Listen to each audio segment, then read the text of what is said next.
Well, now at 4, here comes the snow, when it arrives and how much to expect ahead in your forecast. Our goal is to make our roadways safe, especially for our children. Bold action needed. IMPD Chief Chris Bailey says it's time to do more to protect people on the streets of Indy.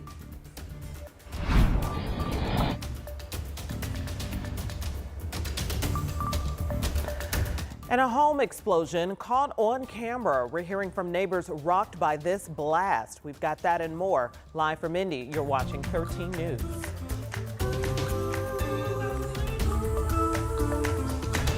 Well, it may feel and look like a normal fall day out there right now. That is about to change, though. The first snow and Arctic blast of the season are expected to hit overnight. Thanks for joining us here on 13 News at 4. I'm Dustin Grove. And I'm Felicia Lawrence. And because of the incoming snow and colder temperatures, we are on a weather impact alert. Meteorologist Sean Ash joins us now with what that means for us today. Something's on the way, Sean. Yeah, we've talked about it for over a week. Time for talk is now done here. Yeah, tomorrow it's going to be cold, it's going to be windy, and it is going to be snowy at times here. Let's break it all down for you ahead in the forecast here. This is going to be, again, for tomorrow. We've got sunshine this evening here, blue sky, some scattered clouds, and temperatures more indicative of the middle and latter half of November, but much, much colder than where they were just 24 hours ago when we were near and above 70 degrees. Right now, 45 in Richmond, 48 degrees here in Indy. Could have a few sprinkles around this evening. Temperatures 20 degrees colder than 24 hours ago. And as we look upstream, we've got two pieces of energy. This is the first one that brings in the overnight early morning snow. And this one up across the northern tier, that will have a little more teeth with it tomorrow afternoon, tomorrow evening. But please know, early tomorrow morning, we're going to have some flakes flying with Matt Standridge and Chuck Lofton here. Perhaps a few bridges or overpasses tomorrow morning get a little slick. And then we'll get into this coming up here in just a little bit. That will produce some heavier snow rates. We'll see you in just a few minutes with that.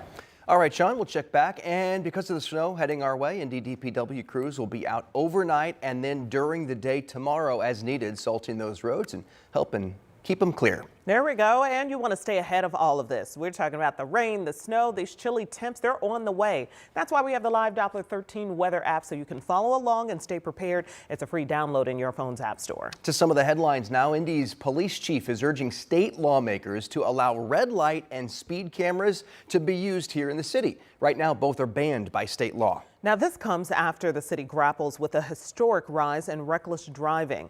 Our Marion County reporter Lauren Kostick sat down with IMPD's chief today about this new push for legislative support. It's a crisis in Indianapolis. Dangerous driving leading to deadly crashes and terrifying collisions. It's why the city's police chief is calling for bold action. Our goal is to make our roadways safe, especially for our children. A message outlined by the chief in a new op-ed, saying traditional enforcement simply isn't enough anymore. Another tool is to utilize technology to leverage our limited resources and the community's desire to have safer roadways.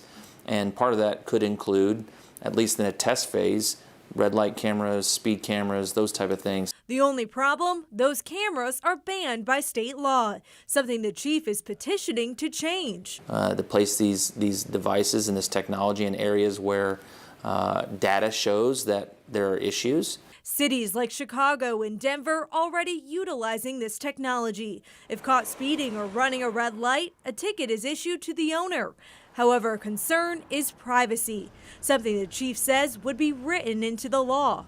And so as we build this, we can work with the policymakers to put those guardrails in place. If the state were to give us the go-ahead, I think that would be a great thing. Eric Holt runs Indy Ped Crisis, tracking nearly 800 incidents this year alone.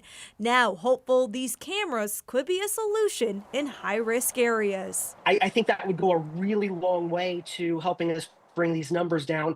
Now the next legislative session starts in January with lawmakers already arriving at the State House this week.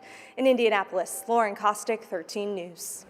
Lauren, thank you. Our 13 Investigates team found some of the cameras the chief is talking about are actually already in use here in Indiana. That's because last year lawmakers approved a speed camera pilot program. 13 Investigates reporter Sierra Putman joins us. And Sierra, you actually found that the state just released a report about those cameras. So how are they working and what are they telling us so far? Well, the state just released this report, and in here they say so far it's going the way they want. They're getting some good news. The state says initial results are positive, showing drivers slowed down near highway work sites. This program is called Indiana Safe Zones. INDOT put cameras on mobile units like these that are temporarily sent to active construction sites. Right now, they're deployed on I-70 in Hancock County, but the program may expand. The cameras focus on drivers going 11 miles per hour over the speed limit. When warning signs went up in mid-August, the state says drivers slowed down notably. Speeds dropped by up to 6 miles per hour when the cameras went live. INDOT says so far, the initial findings are in line with the program's goals. There's kind of three main goals of the program, and that's to save lives, to reduce the incidence of crashes, and to slow people down through the work zone. So, kind of an overarching goal is making sure everyone goes home safe. More than 8,000 courtesy notices have gone out to speeders. INDOT says it's still in the pre-enforcement deployment period. So that means right now, no one is being charged with these violations just yet because they're still working out the kinks. But violations may cost you as much as $150 going forward. All right, so a bit of a grace period for right now. Yes. We'll continue to track and see where these results end up. Exactly. We hear you saying just yet. Thank you, Sierra. A former daycare worker in Westfield is now facing abuse charges. It's after a video allegedly shows her shoving and aggressively picking up a little boy. Our Marina Silva went to her first court hearing today and looks into the charges this woman faces. Tisha Graham, a former worker at the KinderCare in Westfield, appeared in court on Wednesday for the first time on charges of abuse. Court documents say another worker filmed Graham abusing a 3-year-old little boy last December. The court documents say police were working on an unrelated investigation when they were given video of the alleged incident. Court documents say it started with Graham leaning on the crib where the 3-year-old was placed. Documents allege she says something to the child and then it escalates. Court documents say Graham allegedly shoves him and then later grabs the boy by his arm and holds him in the air above her head for 20 seconds. The boy's mom, Caitlin Ramirez, says she's upset that it took months for her to even be notified. I'm kind of more upset with KinderCare now because it's the fact that I let you guys have responsibility of my child and care for him, and then to find this out and now you guys are blaming that it's my child's fault. 13 News went to the KinderCare Wednesday. A worker told me she can't make any comments. While in court for her initial hearing, the judge upped her bond from $5,000 to $10,000 cash or surety. Reporting in Hamilton County, Marina Silva, 13 News.